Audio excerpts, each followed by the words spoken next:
시청자 여러분 안녕하십니까? 1700만 경기 인천 시민들과 함께 수도권의 다양한 이슈들을 심도 있게 짚어보는 인사이드 경인입니다. 심각한 취업 한파를 극복하기 위해 창업으로 눈을 돌리는 청년들이 늘어나고 있습니다. 성공적인 창업을 위해서는 철저한 준비도 필수적인데요. 오늘 인사이드 경인은 청년 창업 현장의 생생한 목소리를 듣는 시간을 마련했습니다. 이 자리에는 청년 창업사관학교 임지연 교장 나오셨습니다. 안녕하십니까? 그리고 청년 창업가인 남양주시 청년정책협의회 회장 김정화 회장 나오셨습니다. 안녕하세요. 안녕하세요. 네, 임지연 교장, 청년 창업사관학교 어떤 곳입니까? 예, 청년창업사관학교는 중소벤처기업부 산하 공공기관인 중소벤처기업진흥공단이 2011년 3월에 설립한 청년창업지원기관입니다. 혁신적인 기술을 보유한 우수한 창업자를 발굴하고 창업 준비부터 실제 창업에 이르기까지 전 과정을 일괄 지원하고 있습니다.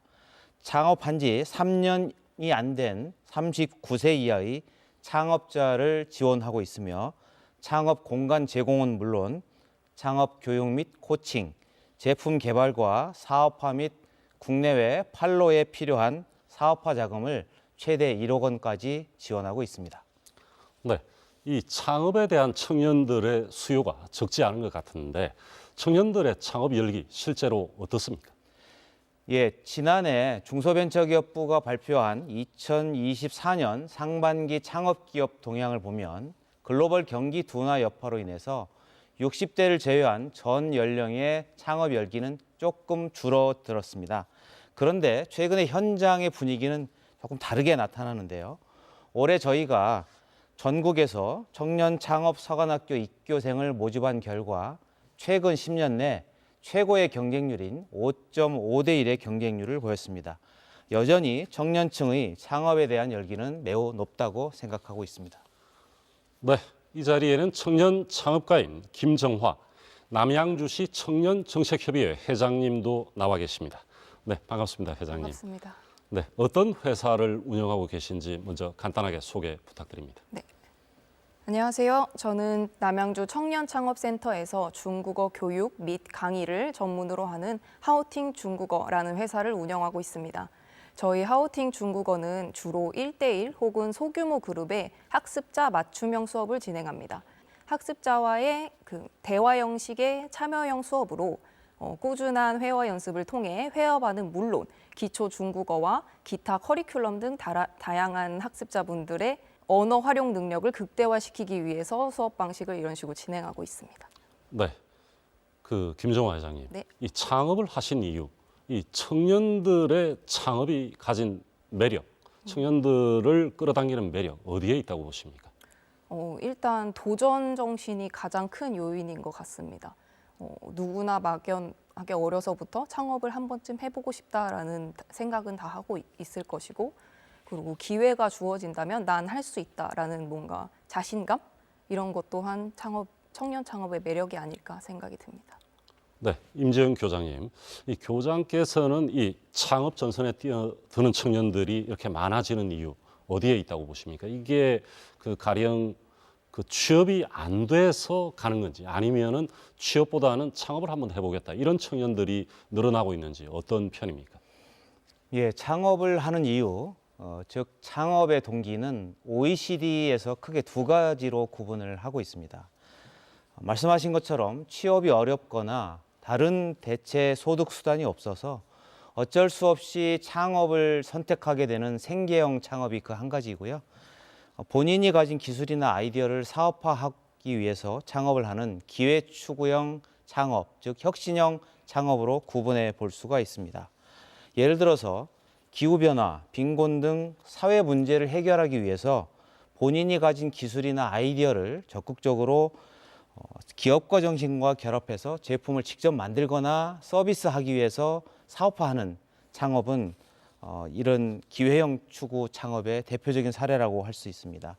또 다른 이유로는 창업을 통해 본인이 취업하는 것보다는 보다 더 큰 경제적 이득을 얻거나 사회적 지위를 얻기 위해서 하는 경우도 있습니다. 안타깝게도 우리나라의 창업은 OECD 선진국에 비해서 생계형 창업이 아직도 높은 비중을 차지하고 있습니다. 아까 말씀 주셨을 때 최근에 그 사관학교 공모했을 때 경쟁률이 가장 높았다 말씀하셨는데 최근에 좀 달라진 이 경향, 생계형보다는 뭔가 해보고자 하는 청년들이 많아졌다 이렇게 봐도 되겠습니까? 예, 그 말씀하신 것처럼 저희 청년 창업 사관학교는 제조업이나 IT, 정보통신 등 기술 기반 창업만 지원을 하고 있습니다. 그래서 다른 기관이나 지자체에서 하는 생계형 창업은 지원 대상이 안 되기 때문에 저희 쪽에 많은 청년들이 관심이 높아졌다라는 것은 저희는 긍정적인 신호로 보고 있습니다. 네, 김정화 회장님. 이 창업까지 이 고민을 많이 하셨을 것 같은데 네. 지금 남양주시에서 운영하는 청년 창업센터에 입주해 계시죠. 네. 이 창업센터의 장점 뭐가 있을까요? 일단 청년 창업센터의 가장 큰 장점은 초기 자본 마련에 대한 부담감이 확 줄 수 있다는 겁니다. 저희 청년들한테 좋은 공간을 저렴한 임대료로 제공해 주어 청년들의 사업을 최대한 자율성을 보장해 줌으로써 청년들이 조금은 안정적이기만 한 사업이 아닌 조금은 모험적일 수도 있는 사업에 과감하게 도전을 할 수 있도록 기회를 제공해 주는 것이 가장 큰 장점이라고 생각합니다. 초기 자본의 부담이 적다라는 말은 네. 임대료 부담이 적다 그 말씀인가요? 네, 저희 임대료가 지금 사업장의 크기에 따라 다르지만은 10만 원이 안 되는 월에 10만 원이 안 되는 가격으로 공간을 대여할 수가 있고 정말 작은 공간이거나 아니면은 사무실을 공용 사무실로 쓰는 경우에는 월 2만 원대까지 내려가는 임대료만 부담을 하고도 사업을 지속할 수가 있습니다. 인터넷 서비스 같은 것은 또 따로 별도로 부담을 해야 됩니까? 아니요, 관리비도 다 거기에 포함되어 있는 가격입니다.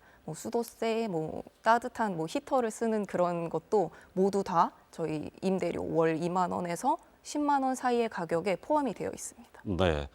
이렇게 김정화 회장님 말씀 들어봤는데요. 남양주 청년 창업센터가 어떤 곳인지 인사이드 경인 취재진이 현장을 다녀왔습니다. 동영상 보시겠습니다. 평내 호평역과 바로 붙은 초역세권 5층 건물, 남양주 청년 창업센터입니다. 창업을 꿈꾸던 청년들이 4-5평 정도의 공간을 임대해 자기만의 매장을 꾸려가고 있습니다. 2년 동안 10만 원이 채 안 되는 월세를 내면 되니 대출을 받지 않고도 창업을 할 수 있었습니다. 원래 창업에 대한 아이디어가 있었으니까 이제 지원을 하게 됐는데 너무 좋은 지원 조건이다 보니까 어떤 게 좋았어요? 일단은 이제 처음 도전할 수 있는 그런 청년들이 이제 사실적으로 이제 그런 자금에 대한 그런 고민들이 제일 많이 컸을 텐데 일단 이 공간에 대해서는 보증금이면 그런 전기세나 그런 공가 부분에서 이제 시청에서 이제 나라에서 지원을 받을 수 있다는 게 제일 좀 도움을 많이 받을 수 있어서 좋았던 것 같아요. 이곳에서 창업한 청년들은 모두 15명.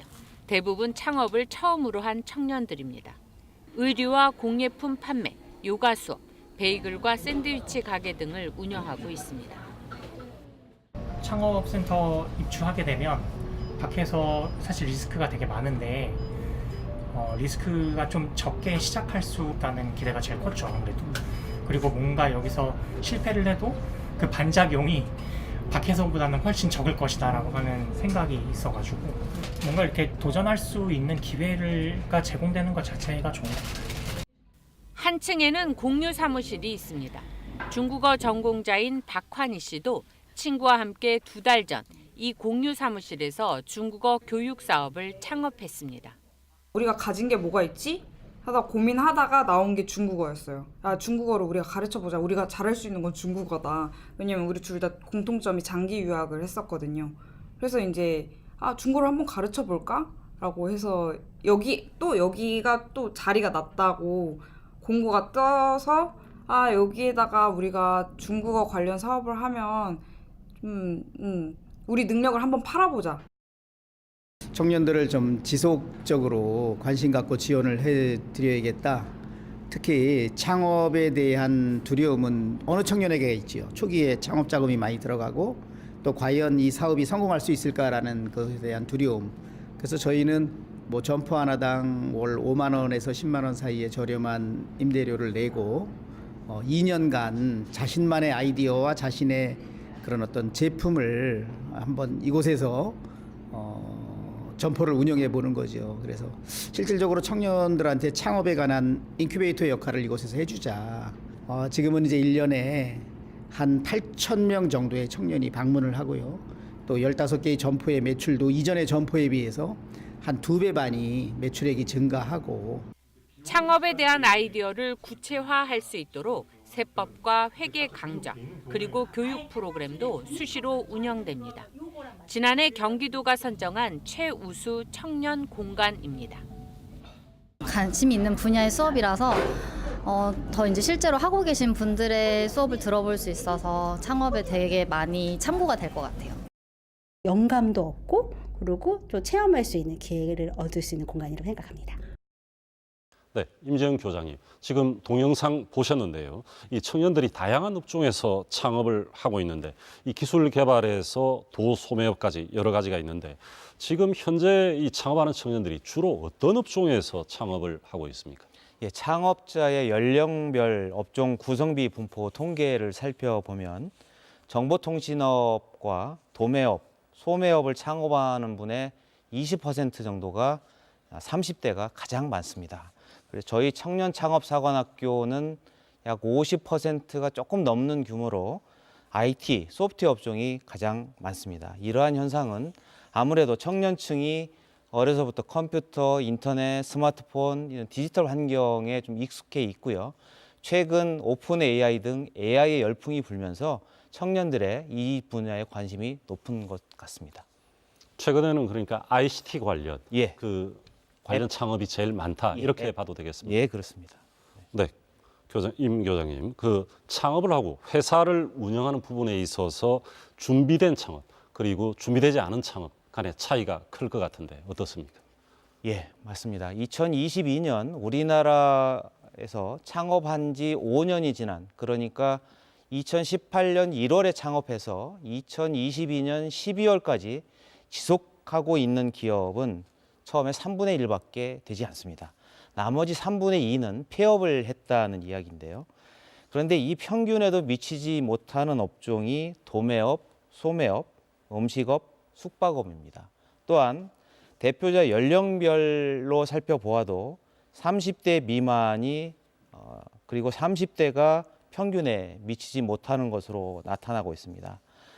반면에 정부의 창업 지원 사업을 받은 기업의 생존율은 평균인 34%보다 25%가 높은 약 60%의 생존율을 보이고 있고요. 거의 2배 수준이군요. 네, 예. 그렇습니다. 특히 저희 청년창업사관학교 졸업 기업의 5년 생존율은 74%로 나타났습니다. 이를 보면 창업을 어떻게 잘 준비하느냐가 사업을 계속 지속할 수 있느냐에 대해서 큰 영향을 미친다고 할 수 있겠습니다.